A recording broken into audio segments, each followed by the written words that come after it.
Please allow me to introduce myself. My name derives from the Hebrew word Halel. Halel means shining. St. Jerome Latinized the word as Lucifer.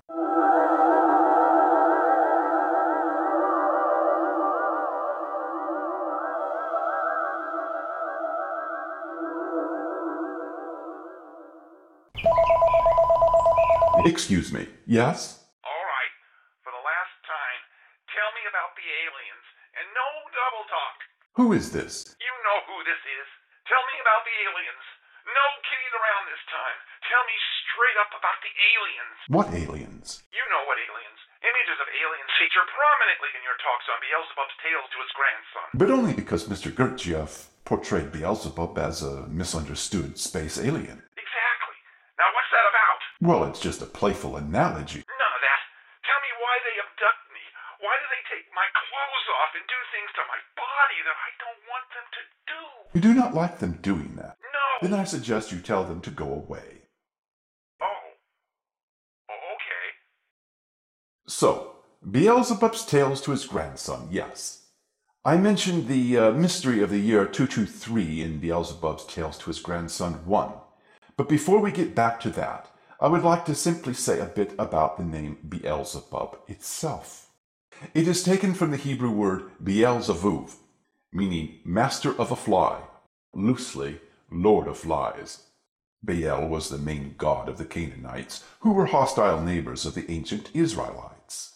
The term master of a fly was probably coined by the Israelites in derision of Baal. Baal was supposed to be all-powerful, you know, so this was a way of saying he was the lord of no more than a fly, insinuating that a Canaanite was no more than a noisome insect that feeds off manure. No love lost between the Canaanites and the Hebrews. Now, in Kabbalah, every Hebrew letter can represent a number, and numbers have very heavy archetypal meanings in the secret tradition of the Jews. Now, how is this to be interpreted? Well, early on, Beelzebub's tales to his grandson features a talk concerning different means of space travel, both equally valid, but one more efficient and streamlined than the other. If I may be so bold, allow me to suggest that whatever else he may have been getting at, this could easily be taken as an allusion to the difference between Pythagorean mystical theory and Kabbalah. The position of the Lucifer series is that the book indicates that Kabbalah is the new improved system, which we hope to demonstrate over time. So, boys and girls, all you Crowleyites and Masons and Rosicrucians and Golden Dawn members and Alexandrian Wiccans out there, which form of space travel do you practice? You see, some of you practice Pythagoras and call it Kabbalah, or a mix of both and call it Kabbalah, but I must insist some of you have been misinformed. And to the higher grades of these groups I ask you, will you contradict me when I lay bare what your texts are really saying? At the moment, I will only do this now and then with Crowleyites, but I could do it with any of what you have been given to study, having been told one manner of interpretation only to learn later a different manner as you ascend your degree systems. Do not be too surprised if by the time you reach the top of the ladder, that your mentors are talking like me about all this. Listen and learn.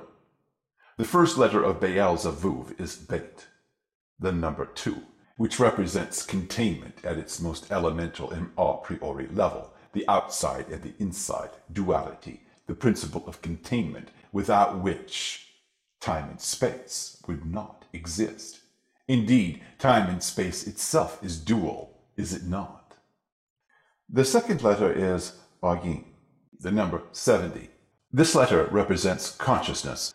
So join to or coming out of Beit, duality/containment.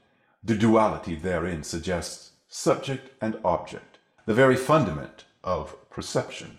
The third letter is Lamed, the number 30, your own L sound, which represents harmonization, such as the first word meaning Lord or Master, Baal.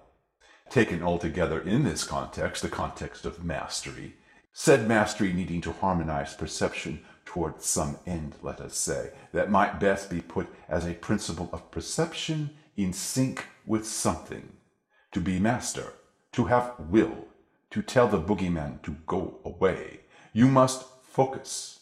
And focus is a matter of grasping the nature of perception itself. to put that perception in sync with something.